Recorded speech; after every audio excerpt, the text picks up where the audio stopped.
The problem is the monopoly game, which is controlled by the Federal Reserve, the private bank, which is actually controlled out of London, is manipulating all the dollars to put them out, put more and more people into debt. So the illusion of equity they have in real estate is coming apart. The players that are analyzing everything are expecting massive foreclosures next year and the beginning of what we call the recession it's going to be worse than 29. It's your house that you're living in. You think you own it. You don't. Right. You have contractual right to transfer the airspace, subject to you paying taxes to the state. Right. Or the Global 2000 discussions that we had.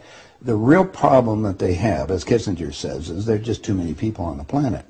And 40% of the world, 2 billion of us, exist on less than $2 a day. The summary of the Global 2000 report I put up on my website, nohoax.com, but if you look at it, it makes sense to get rid of people. So what they said, they're going to make godlike decisions on who lives and who dies. Now, obviously, some of the meetings we sat on, we were planning on using neutron bombs on the major cities, because that contains most of what they call... You actually heard this? I sat in on the meetings. I was in the game big time. In fact, I was making such a mess, they decided rather than kill me, which they could, they just invited me into the inner group and asked me to be the finance chairman. And at that point, I probably would have been in, Secretary of the Treasury or something, whatever they wanted to do with me. What I was doing prior to that, so, making it right, I would volunteer to become a president of a company, and I'd go in and liquidate it. And we get rid of the expendable containers. That was my job. Expendable containers meaning human beings? That's right. Yeah, it's amazing. That's well, really that was inside vernacular, wasn't it? Yeah. Oh, well, that's what we used at that time. I mean, it went from there to useless eaters today, so you're happy with it, you're a human resource. So, right. Which, all you are is part of the commodity, even in the business sense. You look at it, you have a cost. Labor, what is labor? Yeah. Human resource. Right. When you're going to put together some kind of product. Well, the inside of the game, when we started using neutron bombs, today they figure that biologicals are much cheaper. Mm-hmm. They're still planning on, the plan is to get a war started in the Middle East. And they're still planning on using a neutron bomb, or one of the bombs that they've got developed on Israel. Mm-hmm. And that's to begin World War III, mm-hmm. which is all in the cards. And it's going to happen. They even put a monument up to this whole program. It's mm-hmm. called the Georgia Guidestones. Mm-hmm. Outside of Atlanta, right. And they've got it all set down there. It's all in 8 languages. Basically, it's fait accompli as far as they're concerned. It's just to get the thing going in the Middle East, and it's not going fast enough. I mean, Carter put this thing in, so we have the Plan 2000, with the war starting in the year 2000 in the Middle East. Right.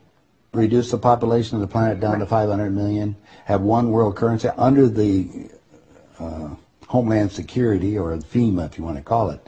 They're going to declare an emergency, which are going to shut down everything. My friends, my CIA associates, I don't even call them friends anymore. CIA is crooks in action. Yeah. They're all professional liars. Yeah. I mean, they got to be if they have that job. Yeah. So you have to look at what they're doing. Anyway, they're so concerned, they're leaving the country too. Most of them are going to Latin America.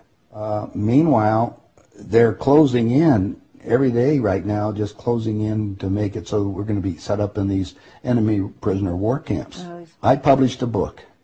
It's called Chaos in America. Mm-hmm. In it, I was asked to build an enemy prisoner war camp. I put the contract in this book.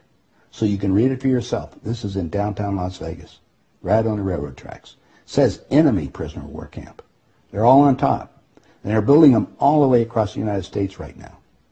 Bush signed an executive order taking the old forts and the army places that we shut down to get those organized to hold the so-called dissidents. Now, what's the definition of a dissident? And the problem is that we're going to enslave ourselves, because most of the people want to keep having food coming in, and you're going to follow the line. You're just walking yourself into your own prison camp. Then we're going to come down to the extermination, just like World War II. Well, Phil and I have lectured together. I know Phil Snyder. He's dead now. Yeah, I know he's dead. And so what about what he was saying about the number of bases at that time? I think it was 129 bases before he died. Underground had already been built. Is that all for the elite? Yeah. Really? What are they going to do with the rest of the people? They just get rid of them, leave them above ground and be radiated. Now, my son happens to be a nuclear physicist. Mm-hmm. Spent the last 3.5 years in a secret city in Russia. They're about 12 years ahead of us. They have 22,000 nuclear warheads. And of course, we're the target. The Soviets have 3 nuclear submarines on the west coast and 3 on the east coast. They're about 2 football fields in length, 5 stories tall, and they all are nuclear powered and aimed at our major cities. West Coast gone. Well, because the plan is the northern hemisphere is where they're going to release the nuclear bombs, and the theory was that the winds from the North Pole that are coming down, because that's increasing drastically, will go to the equator, and there will be very little spillover because of the reverse of the winds, because of the southern hemisphere. Okay. So therefore, the nuclear radiation here will be a lot more than the southern hemisphere. And this is a fait accompli, you believe? Oh, they think so. Oh, yeah, they think they've won. That's the reason why they don't bother about me talking about it. They don't care whether you know or not. What are you going to do about it? And you have no idea what China is until you go over there for yourself. With 1,300,000,000, you understand, almost, well, a little over 4 times our population. Right. It's, you know, I spent some time over there and I had some government friends. They think what they're going to do is let the West go have its fight. And then they want to clean up. They say it's been 5,000 years. We want to run the world when we get through. And what they're doing? Acquiring all the assets. They figure that Canada and the United States, the property there will, the food growing areas will be enough to take care of their people. And that's what they're looking at. Why are they? I mean, they bought so oil. the U.S. will become a resource. Yeah. Whatever's left of it. Whatever's left of it. Yeah.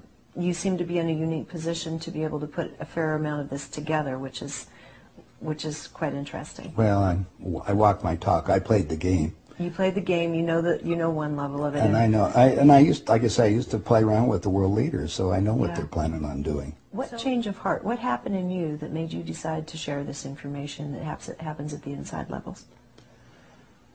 Well, it come back to a moral situation that happened to me, I think. When I flew to Aspen. I brought my 2 daughters up there so they could go skiing. And when I was invited to this meeting. When I walked into the room, the world leaders were there. That's when they asked me to be the finance chairman. As they said, we'd like you to be the finance chairman for the next president of the United States. And the first thing I asked is, why me? And they said, well, we owe you a favor. Remember, I told you I volunteered to be president of the companies as I went down. And then you'd liquidate, yeah. I didn't charge them anything for it. It was just a game. I see. And anyway, that's what they said. So I thought you'd be good on the team, yeah. Yeah, I'd be a team player. I just did it because it was, another one of these things. So next thing I asked them, I said, well, wait a minute, I just started this $100 million project. And they said, don't worry about it, we'll put it on ice. And I said, okay, who with? And I said, well, you can do that. Then I said the next thing was, who is going to be the next president? Now, this is 2 years before he became president. Right. They said Jimmy Carter, and I said, Jimmy who? They said, well, he's the Democratic governor of Georgia. And I said, I've been voting Republican. And Paul Volcker said, son, don't worry about it. We control them both. Yeah. And I said, well, I got the next question is, what does a finance chairman do? Yeah. I haven't been doing that. I've been playing all this other stuff. They said, will you sit down with Ted? And so I sat over with Ted Kennedy. He's sitting right next to me. And Ted and I are, he's just joking. He says, George, you're going to love this job. You're really good with money. We're going to send you out to all the state Democratic functions to raise money for the National Democratic Party. And he said, you're going to meet some real foxy ladies. And just then, my daughter walked in. Ted looked at her and he says, wow, I want to go to bed with that. I says, no, you don't, Ted. That's my daughter, and she's 14. And his response to me was, I don't care. I was livid. I really didn't know what to do. So it was that moment, Well, that wait a minute. personal insult. That was part of it. Yeah. I got up and I walked across the room. Yeah. I then talked to Pierre Trudeau and his wife, who was the Prime Minister of Canada at that time. And I'm sitting in front of them was a little half cigar box full of white powder. And then I'm looking around the rest of the room. I said, my God, something hit me at that point. If the world leaders have to resort to this, I don't think I want to be part of this thing. I mean, even to the dark.